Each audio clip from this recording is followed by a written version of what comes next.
Ik heb vannacht zitten te slapen. Helemaal om mijn toren. Ja? Nou, wij genoten gisteren.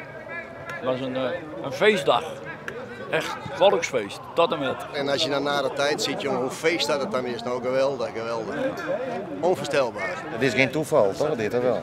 Ze hebben een goede scouting. Ja. En ze hebben een goede trainer. En ze geven die jongens een goede mentaliteit met. Dan is dit het resultaat. De supporters genieten nog volop nooi van de bijzondere prestatie in de FC Grijns. De 3-0 oefening wordt ook nog even bepraat door de spelers. Maar het vizier leidt ook alweer op Takom Wiekoin, de topper in Eindhoven in PSV. En dus moet er weer voluit getraind worden. Intussen valt het positieve onvallende voetbal van Cambuur ook landelijk op. Zo vernemen ze bij de supportersvereniging. Cambuur heeft wel vaste trouwe supporters, maar als het goed gaat maak je natuurlijk vrienden en meer vrienden. En ik merk ook van mensen die ik ken en die weten dat ik Cambuur supporter ben, die er normaal niet zoveel mee hebben. Nu uit zichzelf al bij Cambuur beginnen en dan in één keer mee willen. Er heerst echt een hele positieve stemming, maar ook gewoon buiten Leeuwarden en Friesland.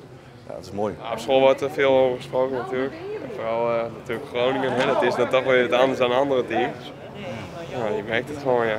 Als Cambuur Takom Wiekoin van PSV wint, dan kan het samen zijn wijzen dat de Ljouwerters koprinnen worden in de eredivisie. Maar voor gewoon supporters is dat, opvallend genoeg, net eens heel belangrijk. Aan DKV uit nog even pakken. Dat zou het mooiste wezen, hè. Dan is dat natuurlijk het seizoen al helemaal goed. Ja. Even dat DKV oprollen. Kampioen worden we niet en het moet ook niet natuurlijk. En we hoeven ook niet bij de eerste 5 te eindigen. Dat wij in de midden moeten eindigen, zijn wij zeer tevreden. En wij zijn gewoon heel realistisch. Hè? Net zoals Henkie het zelf ook zei. We moeten er nou van genieten. En alles wat we pakken, pakken we. En we zullen ook wel weer eens 3 verliezen. En van hoogmoedswaanzin hebben we toch niks. Dus we zijn ook maar gewone mensen.